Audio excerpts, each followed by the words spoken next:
Bos Main hang, kat luar bos tu. hang. Bos hang, bukan bosku. Bos depa. Bos depa. Ya, menjadikan parlimen itu sebagai satu medan untuk beliau mempertahankan diri. Banyak kenyataan disebabkan 1MDB ni kan.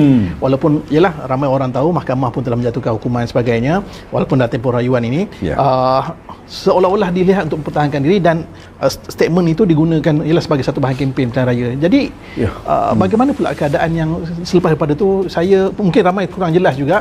Yang speaker minta maaf disebabkan apa tu pasal hal tu? Okey, dia oleh kerana penipukan Najib telah membuat kenyataan yang menirukan Dewan.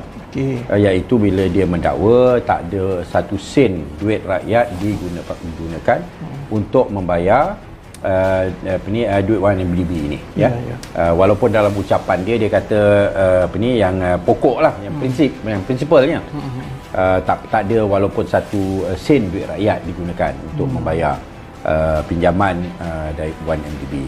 Maka itu adalah satu kenyataan yang tidak betul dan mengelirukan Dewan, kerana dia katalah tahun 2019 jumlah hutangnya adalah 32 bilion. 2020 32 bilion. 2021 masih lagi 32 bilion. Maknanya tak berganjak.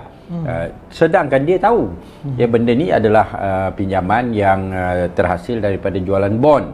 Dan bila bond ni matang, barulah kita bayar dia punya pokok itu.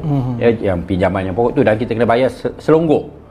Sekaligus bayar. Kalau 16 bilion lah, kalau 20 bilion lah kita kena bayar. Tapi sekaligus je.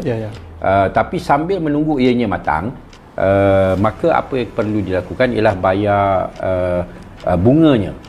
Maka tiap-tiap tahun, mengikut kenyataan seorang bekas Menteri Kewangan, Husni apa nama lupa dah. Husni, dia telah mengatakan bahawa bunga yang dibayar adalah sebanyak 2.7 bilion, dianggarkan 2.7 bilion setahun. Kalau 2.7 bilion setahun bayar bunga, bayar bunga, dia punya prinsipal tu ataupun dia punya pokok tu memang tak luak lah, masih samalah, tak berganjak lah, tak berkurangan lah, pasal bayar bunga saja. Tapi bayar bunga pun 2.7 bilion setahun, ianya bersamaan dengan 7 juta sehari. 7 juta ringgit sehari duit rakyat yang digunakan untuk membayar pinjaman hutang 1MDB, walaupun yang jumlah pokok belum lagi luar, belum berkurangan, tapi yang bunga tu kena dibayar. Of course Najib dia kata ni semua kita dapat duit daripada DOJ ni, Department of Justice Amerika Syarikat, yang telah merampas harta-harta yang telah dibeli oleh puak-puak yang terlibat, yang mendapat duit 1MDB tu. Dia beli harta, dia beli banglo, dia beli kondominium lah, dia beli apartmen lah apa, dan DOJ rampas, dijual balik. Ahmad Husni Hanazlah, Datuk Seri Ahmad Husni Hanazlah, iaitu bekas Menteri Kewangan kedua lah. Dia yang keluarkan kenyataan ini pada kalau tak silap saya tahun 2015 ni, masa dia masih lagi Menteri Kewangan itu. Bila DOJ rampas harta ni, dia jual balik, maka dia beri baliklah kepada kerajaan Malaysia. Lalu Najib kata dapat balik semua ni, dapat daripada DOJ, dapat daripada Goldman Sachs. Pasal Goldman Sachs ni dia memalsukan maklumat, sehingga pelabur-pelabur beli bond. Dia beli bond yang dikeluarkan oleh 1MDB itu, yang dijamin oleh kerajaan Malaysia. Maka bila dia beli bond tu, maknanya duit tu 1MDB pinjam lah. Ambil duit tu 1MDB dapat. Dan bila Goldman Sachs tu telah melakukan pemalsuan maklumat dan sebagainya, maka dia pun kena saman, kena dakwa, dan dia pun bayar balik sebahagian daripada dia kena denda, dan dia bayar jugalah sebahagian kepada kerajaan Malaysia dan M-Bank dan sebagainya lah. Lalu dia kata apa ruginya? Tak rugi tu yang saya duk sebut dalam parlimen. Dia cakapkan je lah, katakan je untung Malaysia kata untung negara dengan 1MDB, tapi dia tak cakap lah. Pasal dia tahu yang hutang yang tu masih banyak, tapi dia menipu ataupun dia mengelirukan Dewan dengan mengatakan bahawa tak ada satu sen pun duit rakyat yang digunakan. Maka ada ahli-ahli parlimen yang telah menuntut supaya dia dirujuk kepada jawatan kuasa hak dan keistimewaan, iaitu ahli-ahli parlimen kalau dalam ucapannya mengelirukan Dewan, maka dia boleh dikenakan tindakan disiplin, tata tertib, dan dibawa ke jawatan kuasa hak dan keistimewaan. Dan speaker telah setuju, dia akan dirujuk, tetapi sebelum itu nak dapatkan penjelasan daripada Pekan kepada Najib, dan asalnya dia kata hari Rabu semalam lah. Semalam.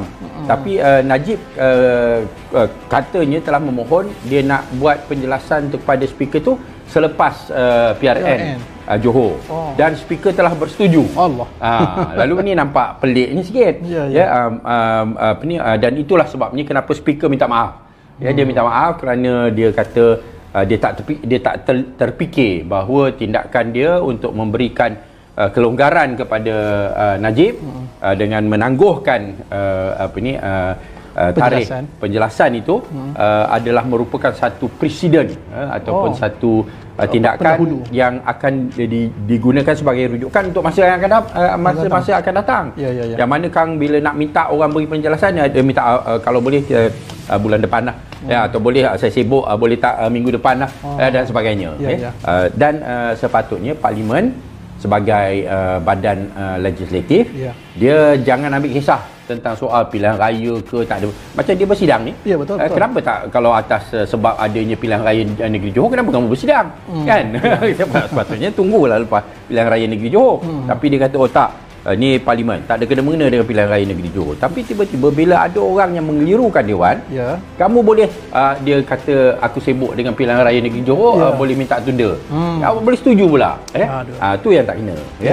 So di situlah yang mana yang speaker tu minta maaf kerana kata dia tak teringat ataupun tak terfikir, tak sedar bahawa itu boleh digunakan sebagai satu presiden untuk masa-masa akan datang. Dan tindakan itu tidak wajar. Kerana benda ni serius. Betul. Kamu tak boleh benarkan seseorang menipu dalam Dewan, mencerita, memberikan maklumat yang mengelirukan. Dan kita semua tahulah, dia tidak mahu memberikan penjelasan kepada speaker semasa PRN, masa kempen sedang berlangsung kerana dia takutkan terbukti dia menipu. Dia tak nak kan akan menjejaskan prestasi Barisan Nasional semasa pilihan raya negeri Johor. So ni kepentingan Barisan Nasional. Betul. Kepentingan kempen dia tak nak buat sekarang. Dia kata tunggulah lepas pilihan raya baru aku berikan penjelasan. Masa tu lepas dah habis pilihan raya, dia anggap dia menang. Kalau dia menang, maka dia akan kata aku tersilap. Maksud saya begini. Dan sebagainya lah. So di sini dia tak nak supaya dia terbukti dia menipu dalam Dewan dan dikenakan tindakan tata tertib melalui jawatan kuasa hak dan keistimewaan itu. Maka dia minta speaker tunda sehingga lepas PRN. Takut menjejaskan sokongan mereka pula tu. Mana boleh macam tu. Itulah tu. Dan dia ialah ahli parlimen kerajaan, dia mewakili backbencher contohnya kan. Jadi pihak orang kata pelbagai ataupun Dewan boleh mendengar pula. Maksudnya ada lebih tinggi backbencher tu pandangan dia macam disebutlah sebagai satu pendahulu. Dia sepatutnya mempertahankan kemuliaan Dewan dengan mengambil tindakan orang yang menipu dalam Dewan, terus dikenakan tindakan. Itulah. Bukan nak pilihan raya dulu okey silakan. Allah, itulah sambil memang itulah tuan-tuan dan puan kat luar sana banyak benda-benda hal yang kadang-kadang luar jangka, hal pelik, hal ajaib Malaysia ni. Termasuklah dengan topik yang